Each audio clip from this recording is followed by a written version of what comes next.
bisa mencintai produknya sendiri itu belum dilakukan. Bagaimana kalau kita mau memperjuangkan? Saya kalau ndak Wonosalam, ndak Excelsa, saya ndak mau. Apa istimewanya Wonosalam sama Excelsa ini? Dan kopi Jawa Timur ya, itu sebenarnya kopi yang sudah kualitasnya ekspor. Perekonomian para petani kopi kita turun. Mereka hanya melihat di masa-masa emas.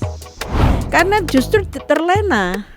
Padahal sebenarnya kopi itu justru ibaratnya kalau di pangan, tanaman pangan itu termasuk emas.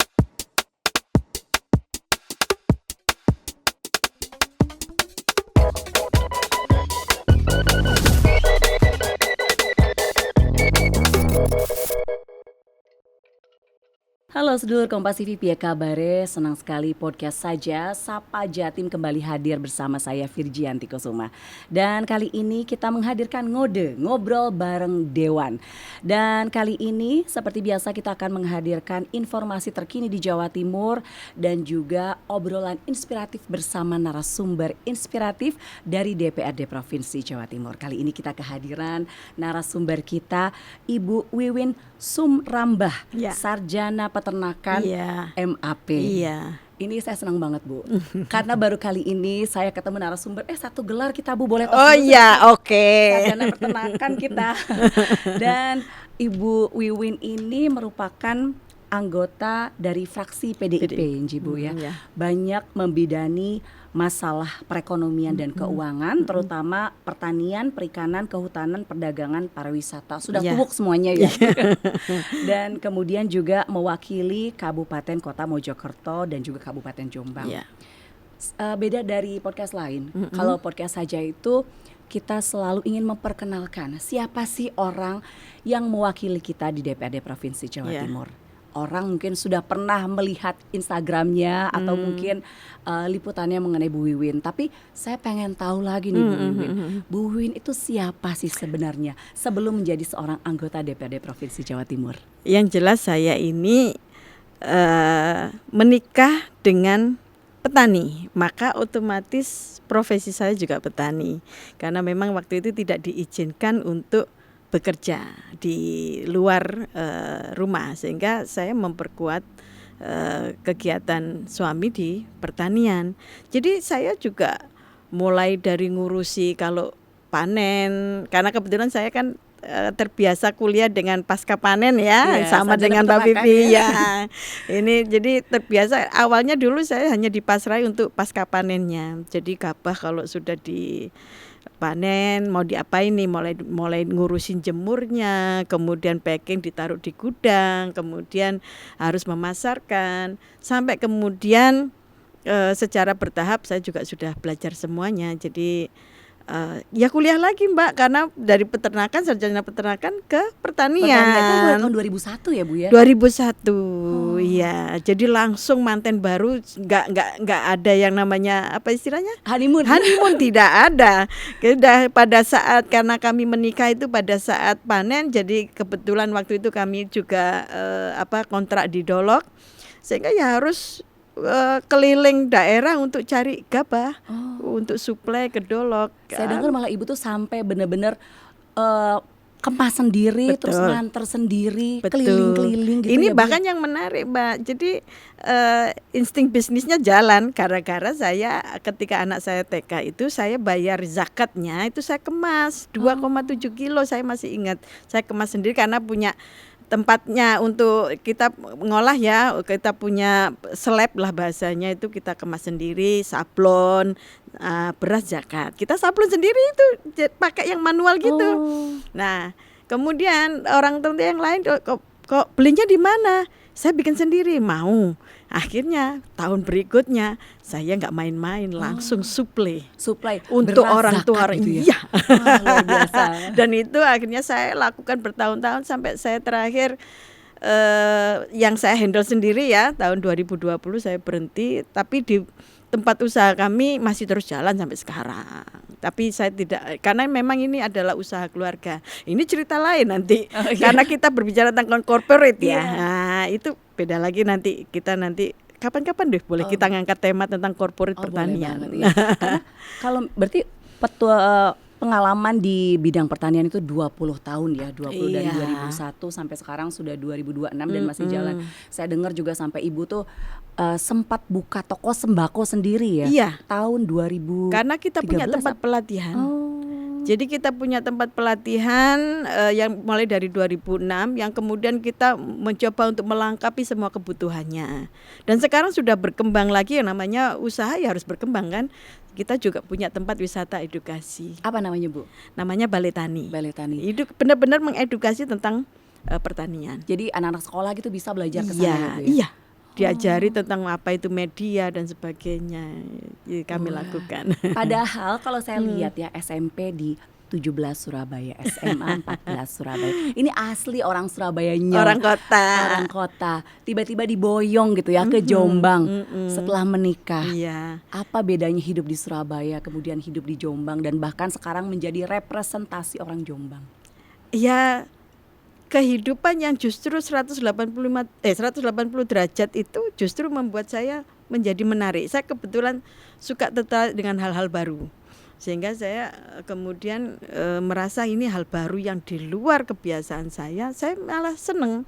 Apalagi dengan kekeluargaan di sawah ya. Itu semua buruh tani itu kalau sudah siang kan mereka bawa bontotan. Makan siang bersama mereka ternyata kenikmatan yang luar biasa. Itu yang membuat kemudian semakin enjoy. Itu yang saya rasakan. Coba deh kapan-kapan itu makan siang di sawah sama teman-teman buruh tani. Enak banget itu, Bu, nikmatnya. Banget. Tiada tara kata orang biasanya Betul. bilang ya. Itu yang membuat akhirnya saya semakin jatuh cinta Terus kemudian menjadi Ibu juga petani terus ya. ikut organisasi tani juga ya, Bu ya? Ya, saya juga secara otomatis akhirnya terbawa lah di dalam siklus-siklus petani-petani itu.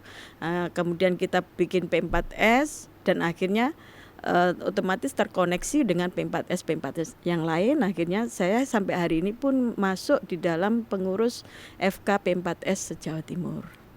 Itu organisasinya juga jadi di bawah balai yang otomatis kementerian ya. Itu. Kalau bisa dibilang ya, perjalanan 20 tahun sebagai petani itu bukan yang singkat, tapi ini tiba-tiba kecemplung nih di dunia politik. Kok bisa, Bu? Tiba-tiba kecemplung di dunia yang bisa orang bilang tuh ini dunia yang bahaya nih. Hidupnya kan dari petani lurus-lurus aja gitu. Sekarang banyak kiri kanan belok-belok gitu, Bu. Nah, virusnya yang bawa suami nih. Karena saya mengenal suami mulai mahasiswa, beliau memang mahasiswa yang suka di pergerakan ya, waktu itu di GMNI. Saya akhirnya terbiasa berkumpul dengan teman-teman pergerakan juga, terbiasa berdiskusi. Nah, otomatis ketika setelah menikah kebiasaan itu kan terbawa ya. Akhirnya terbiasa berkumpullah dengan, apalagi suami juga di partai. Sehingga saya juga terbiasa dilibatkan. Biasanya kalau suami bergerak di strukturnya, saya diminta untuk membantu menggerakkan perempuannya. Jadi saya ikut pendampingan, jadi lebih banyak di sosialnya, pendampingan sosial. Kemudian yang terkaitan dengan masyarakat yang kesulitan untuk di rumah sakit, kita dampingin. Itu saya ditugaskan di situ. Jadi saya tidak ditugaskan di kepartaiannya, tapi saya ditugaskan di kegiatan sosialnya. Itu saya terus dilibatkan oleh suami, sehingga saya sudah terbiasa dengan suasana itu. Orang kalau berpikir politik itu kan ngomong gebiar kekuasaan, ngomong ini. Padahal tidak itu. Yang namanya berpartai itu bagaimana kita berproses seperti pemerintah juga. Ada kelompok yang fokus di berbicara tentang kekuasaan dan sebagainya. Tapi kita juga membagi kelompok, biasanya ditaruh di dalam badan dan sayap ini yang kemudian yang bekerja sosial, mendampingi masyarakat secara langsung. Itu kegiatan yang dibebankan kepada saya. Nah, sehingga pada saatnya, akhirnya saya diminta untuk yuk waktunya pindah nih, jangan di sosial terus. Nah, ini kemudian karena memang saya anggap ini adalah sebuah kepercayaan dan ada tugas ya, istilahnya tugas yang memang harus saya lakukan untuk mewakili masyarakat Jombang yang memang kebutuhannya support dari provinsi terutama masih perlu banyak untuk disupport ke sana, ya saya terima. Selama itu memang saya memang diorientasikan untuk itu, saya siap, gitu aja. Jadi 2024 sampai insya Allah 2029 Ibu Iya. berperan sebagai anggota DPRD Provinsi Jawa Timur Iya. mewakili Kabupaten Jombang, Jombang, Kabupaten Mojokerto Mojokerto, dan dan juga Kota Kota Mojokerto ya. Betul. Tapi sebelum itu juga Ibu pernah mengemban tugas ketika Bapak bertugas sebagai wakil wali kota, wakil bupati di Jombang. Ibu juga sebagai ketua tim penggerak PKK ya. Ini kan juga beban yang berat Bu, karena ini benar-benar mengawasi PKK se-Jombang gitu kan, dengan semua tugas-tugas sosialnya. Begitu. Seberapa besar peran itu menjadi bekal ketika menjadi anggota DPRD Provinsi Jawa Timur? Ya, justru itu adalah ilmu yang semakin menguatkan saya. Pengalaman menjadi ketua PKK itu justru menjadi kemantapan saya untuk mau menjadi anggota DPR. Intinya begitu. Kenapa? Karena justru ketika menjadi ketua PKK itu kompleksnya itu kan lebih terlihat ya. Artinya karena jangkauan PKK ini luar biasa. Jangkauan itu dalam arti hal-hal yang dilakukan di dalam program-program PKK ini kayak seluruh programnya dinas. Hebatnya PKK di situ. Sehingga saya semakin tahu apa yang menjadi keluhan masyarakat, apa yang menjadi kebutuhan, apa yang seharusnya dilakukan justru ketika menjadi ketua PKK. Nah, ketika kemudian dalam proses menjadi ketua PKK ini saya kemudian terbiasa bekerja sama dengan dinas, terbiasa menyampaikan sesuatu ke dinas untuk bisa dimasukkan di dalam program PKK. Nah, ini ternyata justru menjadi bekal ketika menjadi anggota dewan, karena anggota dewan otomatis kan harus bermitra dengan OPD. Sehingga kita terbiasa berkomunikasi dengan OPD, terbiasa membaca yang menjadi kebutuhan masyarakat yang kemudian kita sampaikan kepada OPD untuk dijadikan program. Ternyata justru menjadi bekal yang luar biasa buat saya. Itu kuncinya ya waktu ketika di PKK itu. Oke. Hari ini kita akan ngobrolin soal petani kopi, Bu. Oke. Petani kopi akankah nasibnya sepahit kopi? Aduh, jangan sampai ya. Tapi ini kita harus bahas karena kalau saya bacakan datanya dulu, Bu, izin saya bacakan di data kopi di Jawa Timur. Jadi produksi Jawa Timur itu memimpin produksi di Pulau Jawa. Betul. Dengan angka mencapai 47.994 ton pada tahun 2022 dan menempatkan sebagai posisi 6 nasional. Ini kan luar biasa sekali. Kemudian untuk di Jawa Timur sendiri berdasarkan data tahun 2023, Kabupaten Malang, Kabupaten Banyuwangi, Jember, dan Bondowoso merupakan wilayah penghasil kopi utama dengan masing-masing berkisar antara 10.000 sampai 13.000 ton lebih. Dan jenis kopinya didominasi oleh jenis Robusta, terutama di daerah pegunungan Jember, Banyuwangi, serta Arabica di dataran tingginya. Dan ekosistem Jawa Timur sendiri memiliki ekosistem kopi yang sangat kuat karena ada lebih dari 105.000 kedai kopi yang bisa dibilang tertinggi secara nasional, setara dengan 22% total kedai kopi di Indonesia. Ini kan luar biasa sekali. Dan untuk peluang bisnis kopi di Jawa Timur ini juga gurih-gurih enak nih Bu ya. Ada ekspor kopi green bean-nya itu sangat digandrungi dunia dengan nilai ekspor mencapai 1,64 triliun rupiah pada Oktober 2025. Fokus pada kopi kualitas ekspor seperti Dampit dan Arabica Ijen Raung. Kemudian kedai kopi, kalau kita ngobrolin soal kedai kopi, Surabaya itu adalah pusat gaya hidup urban dengan persaingan kedai kopi tertinggi di Indonesia ternyata. Dan roastery dan supplier juga sangat tinggi, sangat meningkat baik untuk kualitas kafe lokal maupun ekspor, dan kopi olahannya atau instan, kopi tubruk dan kopi olahan berbasis UMKM semakin berkembang juga. Cuman nih Bu, ada minusnya juga bahwa lahan kopi punya ancaman. Ancamannya adalah krisis iklim dan cuaca ekstrim, terutama yang mengganggu produksi, menyebabkan kekeringan, mengurangi lahan subur, terutama untuk kopi Arabica yang peka suhu. Terus kita tahu bahwa sekarang banyak sekali alih fungsi lahan, terutama karena tekanan ekonomi yang bikin petani ini beralih ke tanaman yang lebih cepat menghasilkan uang. Sehingga perkebunan kopi itu semakin lama semakin menyempit. Dan kita juga tahu bahwa ada aturan baru anti deforestasi yang ditetapkan oleh Uni Eropa, terutama Jerman, Italia, dan juga Belgia. Sehingga ekspor kopi ke Indonesia itu terancam ditolak kalau kita tidak ada perlindungan terhadap deforestasi. Dan selain itu juga ada hama dan penyakit. Kita mengetahui bahwa ada penyakit karat daun dan hama kutu hijau yang membuat kualitas dan kuantitas hasil panen petani kopi ini juga menurun. Kemudian generasi muda ini, Bu, harapan bangsa, harapan kita ternyata kurang minat untuk meneruskan kebun kopi. Untuk usaha kopinya mungkin minat, tapi kebun kopinya ini kurang. Bagaimana Bu Wiwin melihat kondisi di lapangan seperti itu? Fenomenanya ya. Iya. Padahal sebenarnya kopi itu justru ibaratnya kalau di pangan, tanaman pangan itu termasuk emas sebenarnya. Ya. Justru sebenarnya kopi itu petani-petaninya itu tidak terlalu bekerja keras. Kenapa? Kan itu tanaman keras toh. Iya. Yang artinya dia tidak ada musim setiap tahun, jadi hanya perawatan saja. Per 10 tahun nanti baru ada yang namanya pergantian tanamannya, kan gitu. Nah, ini justru kemudian kenapa menjadi andalan di Aceh.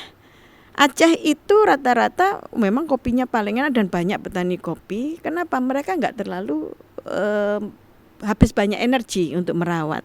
Dan harga kopi mereka mahal. Tapi memang kalau di Aceh kan luasan lahan per orang kan masih tinggi ya dibandingkan di Pulau Jawa. Tetapi ternyata, nah ini yang disebut kemudian kita sebut apakah sepahit kopi, karena justru terlena petani-petani dengan model yang punya pohon itu kadang-kadang terlena bahwa ada yang namanya 10 tahun harus diganti, ya kan? Ya. Ada musim yang secara siklus itu memang akan terjadi seperti ini. Kemarau panjang itu kalau dulu itu 10 tahun sekali, dan sekarang karena anomali iklim, karena global warming dan sebagainya, ini sehingga siklus itu maju, harusnya 10 tahun kadang 5 tahun sudah datang, ya kan, kemarau panjangnya. Nah ini kan yang menyebabkan hama ini semakin perubahan cuaca iklim yang tidak menentu ini yang kemudian justru menyebabkan datangnya hama. Nah ini yang kemudian setelah 10 tahun, waktunya perbaikan, waktunya mengganti, ini mereka malas melakukan. Nah inilah yang kemudian menjadi perekonomian para petani kopi kita turun. Mereka hanya melihat di masa-masa emas. Nah tidak semua petani kemudian survive. Seperti yang jenengan sampaikan, kemudian sudah nggak menghasilkan, jual aja. Nah ini kemudian ganti nasib, bahasanya kan gitu. Sehingga kalau di Aceh itu akhirnya sekarang banyak petani-petani yang bukan orang asli Aceh akhirnya. Potensi daerah yang sebenarnya sangat bagus tapi justru diambil oleh pihak lain. Dan itu yang tidak kita inginkan terjadi di Jawa Timur. Tapi sebenarnya kalau misalnya mereka melihat atau merata-ratakan potensi emas tadi, kemudian dibagi dalam 10 tahun, atau mungkin sekarang siklusnya jadi 9 atau 8 tahun, sebenarnya cukup tidak untuk memenuhi kebutuhan mereka sehari-hari? Tergantung luasan. Nah itu dia.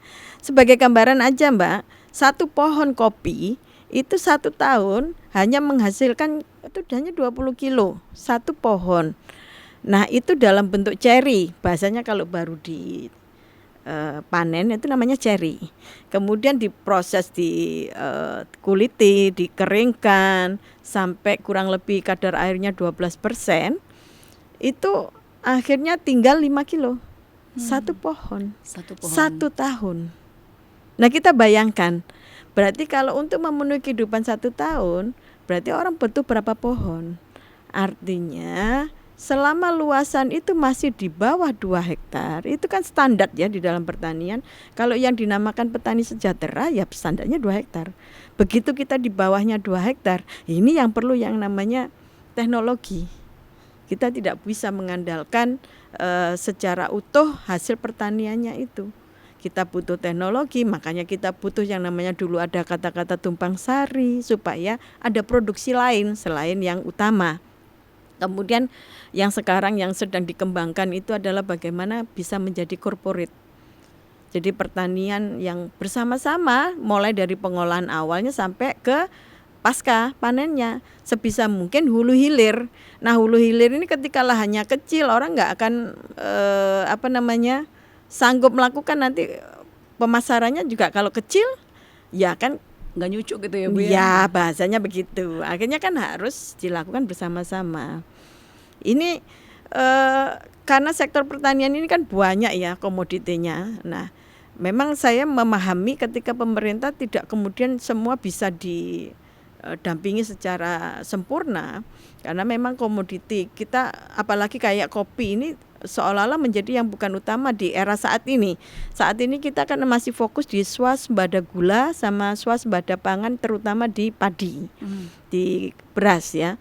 Jadi target nasional ke kita ini luar biasa untuk Jawa Timur, karena Jawa Timur ini termasuk penopang utama untuk swasembada gula, kemudian pangan, bahkan kopinya tadi sudah disebutin nomor 6 secara nasional. Artinya kan diperhitungkan semua produksi pangannya Jawa Timur ini diperhitungkan. Padahal dalam kenyataannya tadi sudah disampaikan juga perkara lahan dan sebagainya. Nah kopi ini seharusnya menjadi emas selama regulasinya, kemudian pendidikan petaninya, itu baru nanti bisa kita katakan kopinya menjadi manis. Tetapi kalau itu masih pincang, ya kan, nah ini kopinya menjadi pahit. Karena kenyataannya Mbak, kopi Jawa Timur ya, itu sebenarnya kopi yang sudah kualitasnya ekspor. Jadi sampai nah ini yang agak mengkhawatirkan ya. Jawa Timur sendiri saya yakin jenengan juga nggak tahu yang mana sih kopi Jawa Timur. Betul. Karena jenengan nggak melihat di pasar, di di supermarket misalnya. Oh ini kopi Wonosalam, oh ini kopi Banyuwangi. Yang ada apa? Kopi Mandailing, Aceh Gayo. Jawa Timur sendiri tidak ada. Brandingnya kurang begitu ya Bu ya. Nah itu dia. Padahal karena saya kebetulan juga penggemar kopi, saya terbiasa membeli langsung di teman-teman yang roasting kopi yang asli. Saya kalau ndak Wonosalam, ndak Excelsa, saya ndak mau. Apa istimewanya Wonosalam sama Excelsa ini Bu? Mungkin bisa di-sharing sama masyarakat. Excelsa itu jadi dari segi kan kalau yang utama itu kan ada Robusta sama Arabica. Iya. Kalau Robusta ini kan kecenderungannya hanya pahit saja. Yang ini yang kemudian bisa diolah dengan macam-macam, ditambahi susu dan sebagainya. Kalau Arabica ini ada asamnya. Nah asamnya tinggi sehingga kalau dicampur-campur sayang, karena justru kenikmatan kopi ini ada di Arabica menurut saya ya. Nah Excelsa di antara dua-duanya, sehingga orang yang tidak senang terlalu kecut bisa menerima, yang tidak senang terlalu pahit bisa menerima. Excelsa ini yang pas komposisinya itu berarti pas. Diolah juga bisa lebih fleksibel begitu ya. Cuman persoalannya Excelsa itu bijinya kecil, sehingga secara bobot tidak terlalu dibandingkan dengan Robusta. Makanya orang petani lebih senang Robusta. Kemudian secara hasil di pohonnya sendiri itu kalah jauh dengan Robusta. Lebih produktif pohon Robusta memang. Nah ini makanya perlu riset jangka panjangnya supaya petani ini mau yang berkualitas tinggi. Makanya kalau Arabica itu meskipun sedikit, memang produktivitasnya lebih sedikit daripada Robusta, tapi harganya kan tinggi. Nah itu yang juga harusnya dikenali oleh petani itu sendiri, pengetahuan bahwa ini loh kopi ini mahal, Anda jangan sembarangan jual, tentukan harganya. Maka pengetahuan seperti ini juga harus disampaikan ke petani. Ini yang kadang-kadang tidak dikuasai. Sehingga petani ya sudahlah, saya butuh duit, jual aja. Dulu malah mereka jualnya hanya dalam bentuk cherry itu. Padahal itu 1 kilo cuma kalau Robusta itu antara 10.000 sampai 15.000. Nah padahal kalau kita mau proses sampai green bean itu bisa sampai 75.000 per kilo. Bayangkan, walaupun susut ya tinggal 25%-nya. Tapi kan nilainya berapa kali lipat tuh, antara 10 sampai ke 75. Kan artinya secara keuntungan jauh lebih banyak kalau mau memproses, padahal itu masih baru setengah jadi. Tapi fasilitas pemprosesan itu sebenarnya ada nggak sih di masyarakat? Ada. Saya beberapa kali bekerja sama dengan kehutanan sama perkebunan untuk membagikan sampai alat roasting. Tapi kan belum menyentuh semuanya. Dan belum tentu petani itu mau menggunakan. Itu tadi persoalan ekonomi, mau cepet, ya persis dengan padi. Nah, artinya mereka butuh fresh money, gitu. Anaknya lagi sekolah, waktunya bayar. Nah itu kadang-kadang membuat mereka sudah nggak ada jalan lain, sudah. Sehingga alat itu jarang digunakan.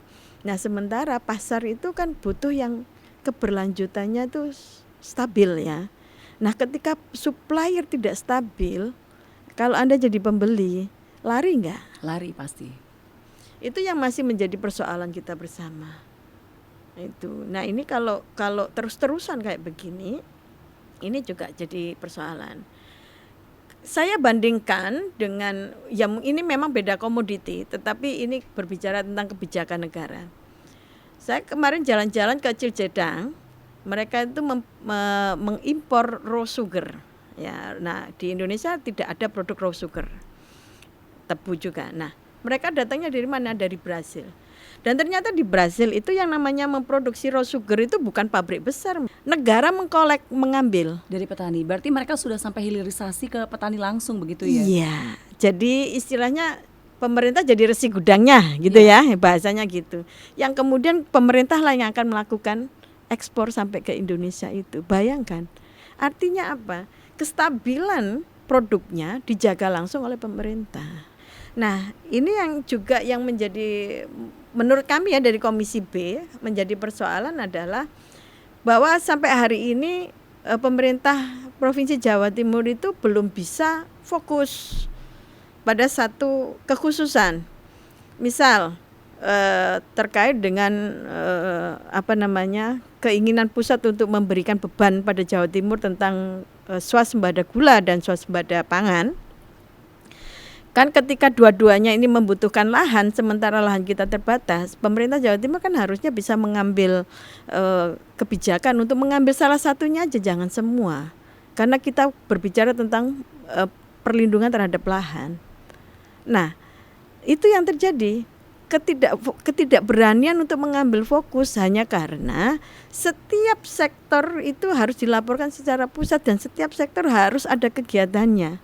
Sehingga tidak boleh fokus karena semua harus ada yang terkait dengan kinerja. Nah, ini memang kalau mau memperbaiki agak susah, Mbak, karena kita berkaitan dengan bicarakan pusat ya. Iya, dan juga lintas sektoral ya, karena ininya berbagai macam komoditas pertanian. Betul. Kemudian juga rebutan juga lahan sama peternakan, kehutanan juga. Itu juga salah satu faktor bahwa kita ini masih yang disampaikan selalu berbicara kita lintas sektor, tapi realita operasinya di bawah itu masih ego.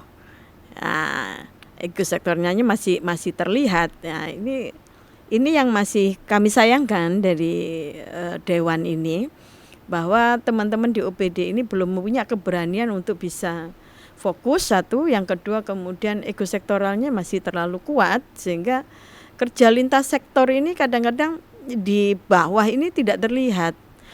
Yang artinya apa? Mereka semua memprogramkan yang seolah-olah lintas sektor, memprogramkan untuk mendukung pada komoditi yang sama. Tetapi operasi di bawah harusnya kan saling mendukung.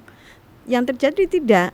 Mereka membuat konsep-konsep yang berbeda sehingga di bawah tidak bisa saling menunjang, tidak melengkapi. Ini yang menjadi istilahnya kesedihan kami ya, anggota Dewan yang tahu masalah di bawah apa yang menjadi kebutuhan masyarakat.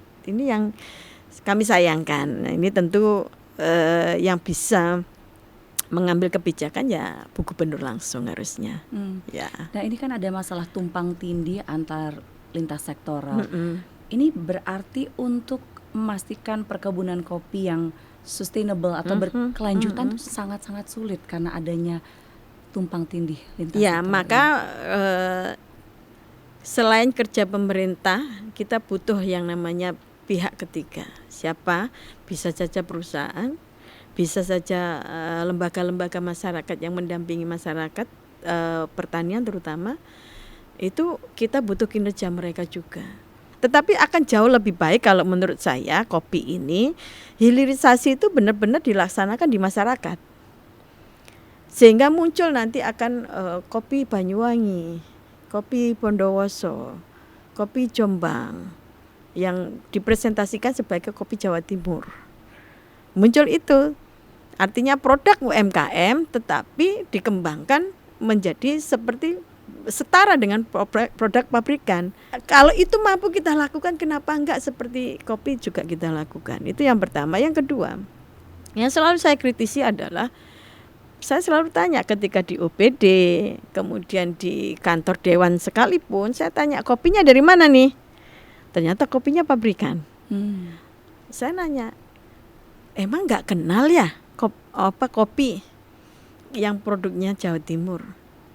Nah, kemudian ketika saya waktu itu masih ingat, karena kalau sudah berbicara kopi, memang komoditi kopi itu bisa dikerjakan banyak OPD ya, mulai dari perkebunan, pertanian itu sendiri, kehutanan, karena beberapa wilayah kehutanan itu dipakai untuk menanam kopi.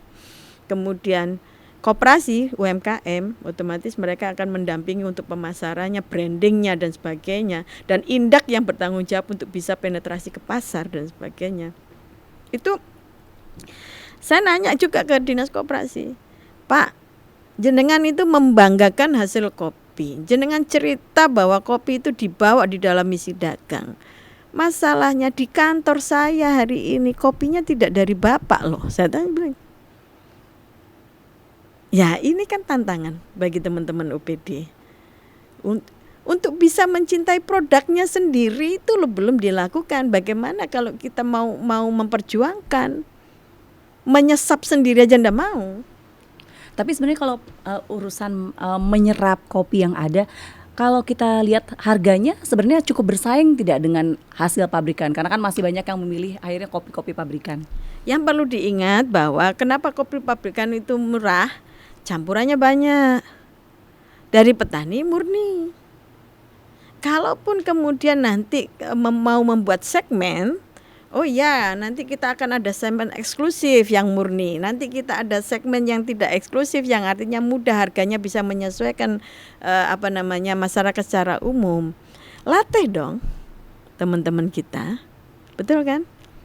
Latih mereka. Saya kan khawatirnya ini sudah ada endorse nih dari pabrik, sehingga tidak ada kemauan untuk ngangkat.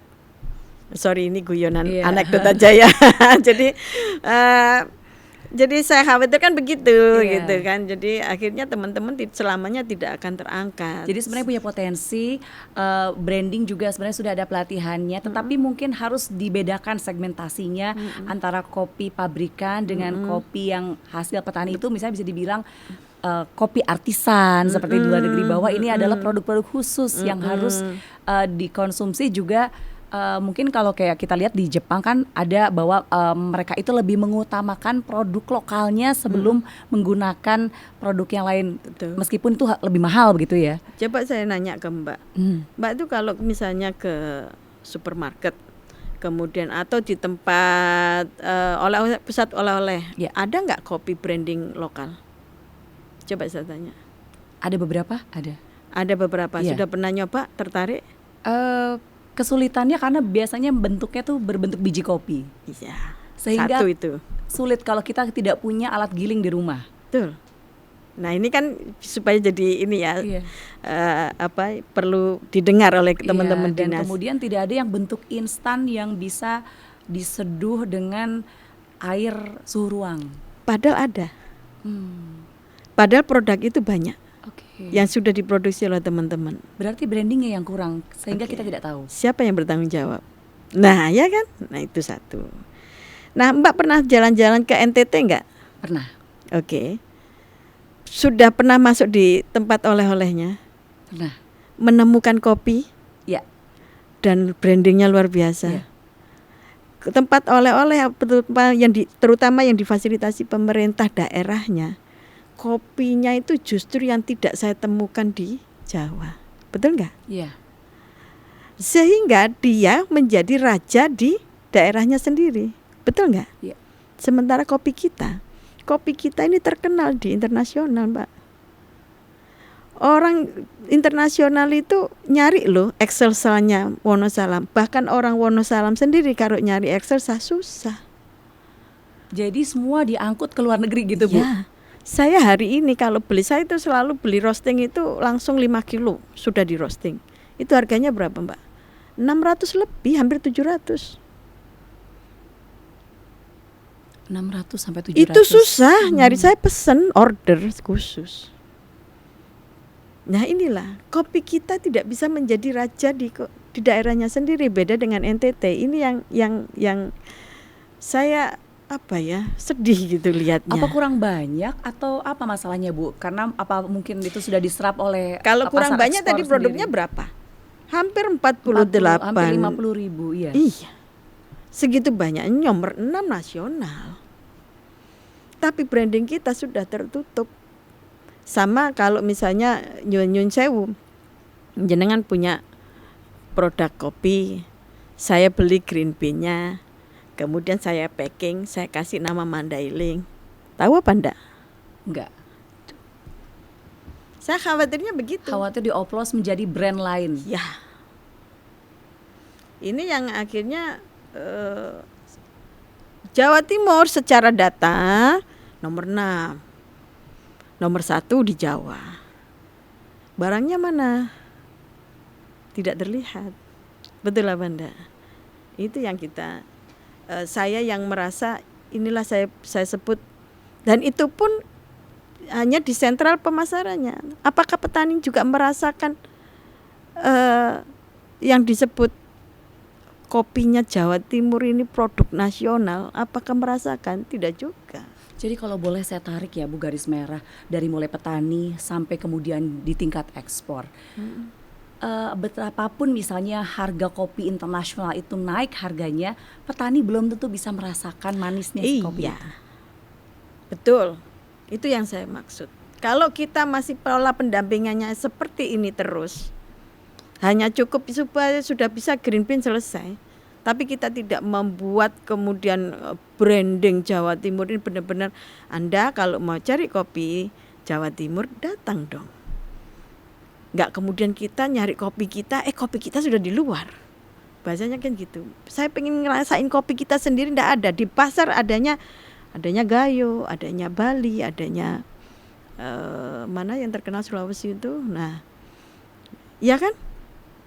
Saya cari mana sih brand kita. Padahal belum, bisa jadi biji-biji kita ada di situ. Ini yang saya sedihnya di situ. Ya, kemauan untuk benar-benar menjadi pendamping masyarakat lah dari pemerintah.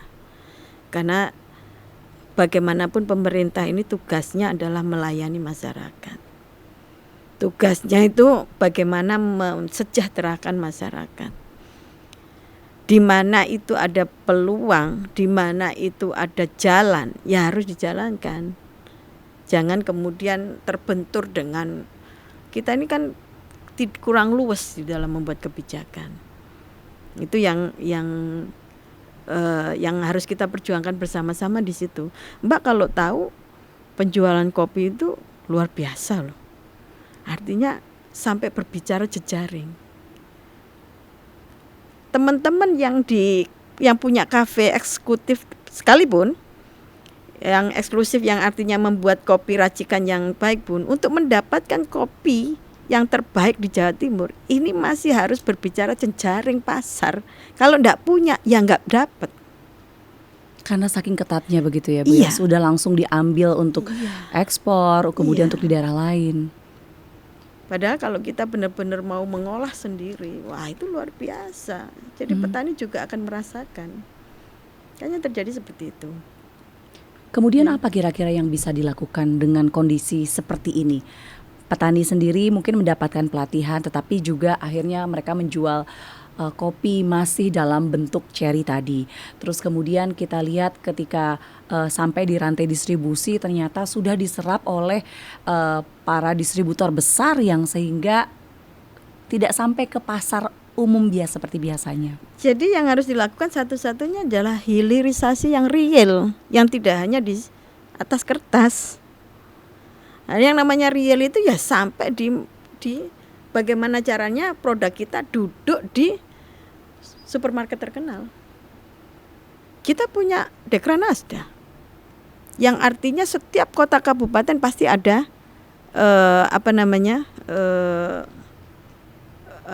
tokonya, ya kan? Sampai ke Jawa Timur pun ada. Itu artinya kita punya toko. Kita ini semua se-Jawa Timur ini punya toko yang khusus sebenarnya terkonek dengan pemerintah karena Dekranasda mitra pemerintah. Nah, kan tinggal pemerintah mendorong hilirisasi yang sebenar-benarnya. Oke. Dampingi mulai sampai jadi kemasan. brandingnya itu tugasnya Indak. Bagaimana petani itu bisa sampai pada level branding.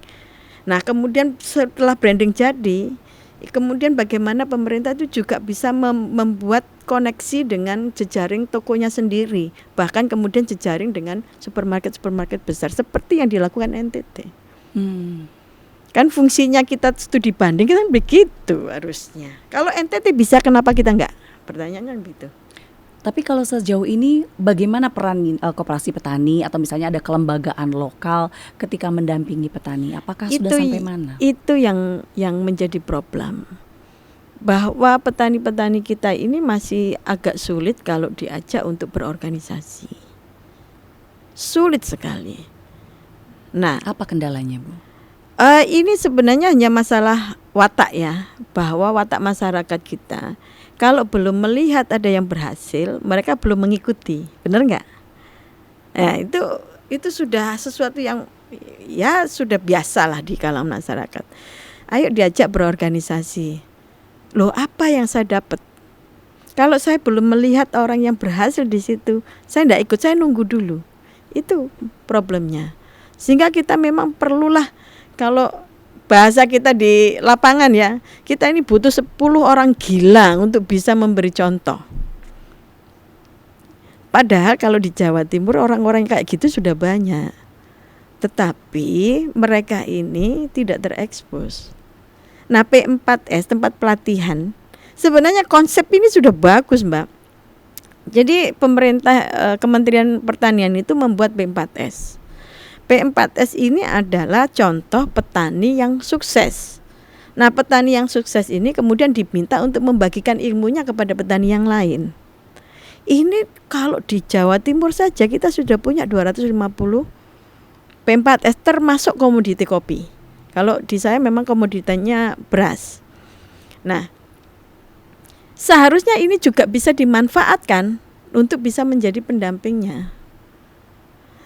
Kita ini masih terlalu gagap di dalam kerja lintas sektor.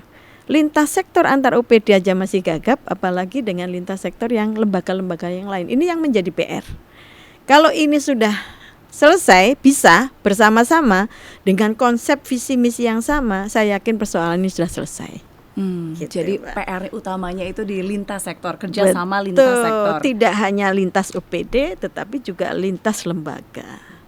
Baik, kalau saya berikan kesempatan untuk Ibu berbicara langsung dengan para petani kopi, apa yang ingin disampaikan? Ya, untuk para petani kopi, manusia itu hidup tidak akan pernah berhenti untuk belajar dan berbuat sesuatu yang baru. Jangan pernah berhenti di zona yang nyaman. Belajar, berkumpul, berjejaring untuk bisa meningkatkan kualitas diri yang secara otomatis nanti akan meningkatkan produksi pertanian itu sendiri. Itu jangan berhenti dilakukan. Jadi meskipun apapun ada kendala dari pihak pendampingan pemerintah, dari petani kopi sendiri harus ada punya kemauan sendiri. Terutama adalah membangun jejaring. Membangun jejaring inilah yang selalu menjadi kelemahan kita. Dan ini tidak boleh terjadi. Begitu kita jejaring, begitu kita mengetahui bahwa ada sesuatu yang bisa kita lakukan bersama, saya yakin persoalan-persoalan yang seperti itu sudah tidak ada lagi. Ya gitu, Mbak. Baik. Ini pertanyaan terakhir saya. Kalau misalnya Ibu punya kesempatan untuk merangkul para petani kopi dan juga memberikan motivasi, apa yang kira-kira ingin Ibu sampaikan supaya mereka tidak patah semangat meskipun bisa dibilang kadang nasibnya sepahit kopi? Ya, lihat dunia luar. Lihat dunia luar bahwa di sana juga banyak petani-petani kopi yang berhasil. Kalau yang saya lihat itu di Banyuwangi sudah ada. Jadi sekali lagi jejaring itu yang membuat kita akhirnya melihat dunia luar bahwa petani yang sekecil mereka pun bisa sukses. Punya kesempatan asal kita mempunyai kekuatan yang besar di luar dirinya. Salah satunya adalah dengan jejaring itu sendiri. Kemudian kemampuan untuk berinteraksi dengan OPD atau pembangun kebijakan dan juga interaksi dengan para lembaga-lembaga yang mendampingi mereka. Ini yang harus segera dilakukan. Jangan sampai kita ini ibaratnya hanya sudah terlalu puas dengan apa yang kita punya. Tidak boleh ada kata puas. Itu Mbak, pesan saya kepada para petani. Maka segera saja lihat dunia luar, saksikan apa yang keberhasilan orang lain yang untuk bisa diterapkan pada diri mereka sendiri supaya bisa merasakan manisnya kopi. Supaya bisa merasakan manisnya kopi. Iya. Benar nggak Bu kalau dibilang masyarakat Jawa Timur itu terkadang jago secara individual, tetapi ketika harus bekerja sama dengan orang lain itu permasalahannya, mereka itu sulit sekali bekerja sama secara tim. Ya, ini yang menjadi persoalan yang sangat rata-rata lah, artinya tidak hanya di dunia pertanian, di semuanya juga begitu, karena kita ini masih merasa egosentrisnya masih terlalu kuat. Dan ini kan harusnya ditumbuhkan suasana, ini kan memang kewajiban pemerintah juga menumbuhkan suasana kebiasaan untuk bekerja sama. Ini sebenarnya itu kan sudah terjadi ya dulu, makanya muncullah namanya RT, muncul RW. Itu kalau di negara lain tidak ada. Cuma di Indonesia yang punya struktur yang luar biasa sampai di tingkat dasawisma. Problemnya adalah kalau saya mengamati adalah ketika kemudian salah satu ini yang sudah ditumbuhkan kerja sosialnya ini luar biasa, kemudian ada salah satu kena subsidi RT, kemudian dikasih subsidi, ini akhirnya menimbulkan kecemburuan, akhirnya merusak tatanan yang sudah ada. Kemudian munculnya BLT, itu juga begitu. Akhirnya keinginan kegotong royongannya ini semakin terkikis. Ini yang perlu kita bangun kembali. Dan nuansa-nuansa ini harusnya yang menjadi leading sektornya pemerintah itu sendiri. Untuk bisa menggerakkan masyarakat kembali dalam kehidupan sosial yang seperti dulu lagi, bergotong royong, tidak ada pamrih uang ya, tetapi pamrihnya adalah bekerja. Nah ini yang perlu kita bangkitkan kembali Mbak. Di desa-desa itu juga sudah mulai terkikis soalnya. Contohnya terkait dengan kerja bakti. Di tingkat desa sekalipun diajak kerja bakti seminggu sekali sudah sulit. Ketika diajak kenapa tidak mau kerja bakti, tuh desa kan duitnya sudah banyak, bayar orang aja. Itu yang terjadi Mbak. Nah ini yang kemudian merambat ke sektor-sektor lain. Walaupun tidak semua. Buktinya masih muncul organisasi, masih muncul, ini kan berarti sekelompok orang yang sudah terkondisikan kesadarannya, tapi itu ternyata gerakannya pun saya anggap lemah, belum bisa mengangkut semua masyarakat. Itu yang PR kita bersama di situ. Baik, terima kasih Ibu Wipin Sumrambah, Sarjana Peternakan, Magister Analis Publik. Ini menarik sekali. Mudah-mudahan informasi yang sudah disampaikan bisa menginspirasi para petani kopi, kemudian masyarakat Jawa Timur bahwa kita tuh punya loh potensi luar biasa besar. Sayang banget kalau nggak dikembangkan. Betul. Mudah-mudahan informasinya juga bisa sampai dan kemudian nanti bisa membangkitkan semangat mereka untuk terus maju.